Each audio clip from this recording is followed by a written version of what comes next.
Alan, here we go. We're getting closer and closer to 2026. Are you ready? It went fast. So fast. And 2026 is going to be an exciting banner year. So our topic today is exit before it's popular. Why reducing net worth on paper is becoming the new power move. Alan, reducing net worth sounds counterintuitive. Why would wealthy people do that? Neil, it's because taxes, estate rules, and reporting thresholds are triggered by paper value, not lifestyle. Smart families keep control while legally repositioning assets so they're less exposed to future taxes, lawsuits, and forced distributions. The wealthy understand. They understand this about the government. They tax what you own, but not what you control. So what does reducing net worth on paper actually mean? It doesn't mean losing money. It means changing how assets are owned, valued, or classified. The goal is to reduce taxable and reportable exposure while maintaining access, income, and legacy control. But here's an example when that is not a good idea. We had a client that we're doing a tax strategy for and eliminating the majority of his taxes. But here's the problem. He plans on getting a loan for $5 million for a property he wants to buy. And if we'd have got rid of all the taxes, he's not going to get that loan because the bank's going to look at you to make any money last year. You didn't pay any taxes. We're going to file his taxes, but we're going to use another tax strategy to recoup his taxes he paid for the last 3 years. That's crazy, for sure. Why is liquidity becoming a problem instead of an advantage? Again, because of visibility. Liquidity attracts taxes. Cash and highly liquid assets are easy targets for taxation, reporting, and forced withdrawals.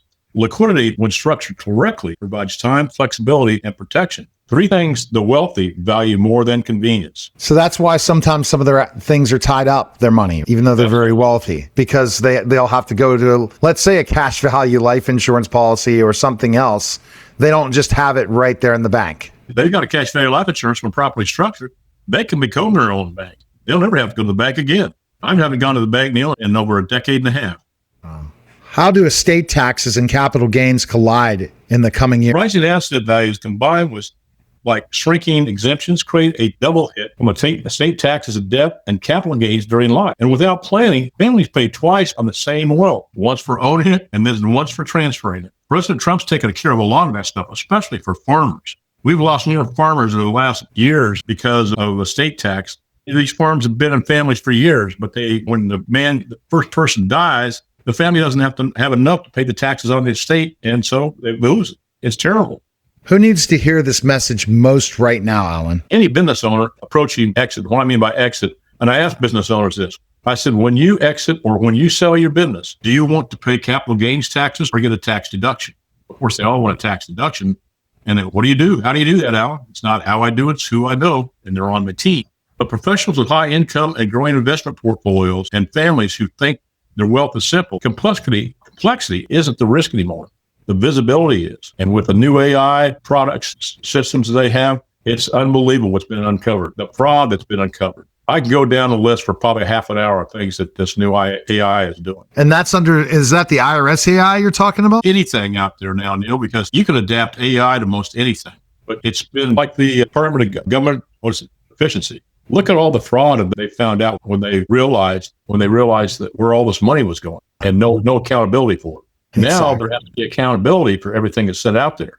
What's the biggest mindset shift high net worth individuals must take? Stop thinking like earners and start thinking like architects of wealth. The game has changed in growth to preservation, position, and legacy. Do you see a lot of these high net worth individuals, Alan, that you've met that basically still don't have it figured out because of their financial advisors? Oh, absolutely. Like I said, I just got through with a doctor this morning and a successful businessman here about an hour ago. And they love their CPA and their financial advisors. They're good friends. They've been friends for years.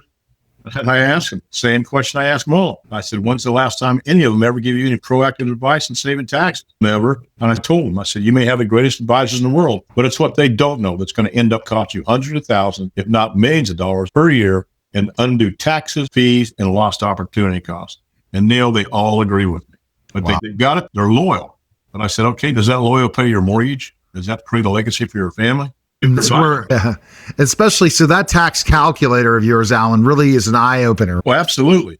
The tax calculator I have in my website. My website is www.strategicwealthstrategies.com, and it's in the upper left-hand corner. But it'll give you a ballpark figure on what taxes you're going to pay in retirement, and I can eliminate those taxes. Give me a call at 910-551-8255. 888-878-1046. I don't charge for consultations. It's all about education.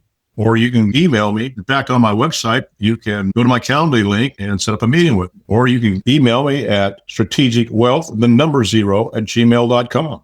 But people, give me a call because this concerns your financial future, not only for you, but for your family too. It's key. It's so important. And to miss out, that's the biggest moneymaker you can make by decreasing your taxes. Absolutely. And people have no idea about this. Some of these people have been in business for years and years. And just like today, I learned another tax strategy today. They happen, especially with the big, beautiful bill out there, things have changed tremendously. This is the opportunity that you need to talk to someone like Alan, because trust me, this is going to be a big year for business. Absolutely. It's just off the horizon. And they have no idea unless they talk to the right people, because they could just do the same old thing. But it's time to strategize now by going to strategicwealthstrategies.com. Appreciate it, Alan. Thanks again. That was you too. That was the Strategic Wealth Strategies podcast.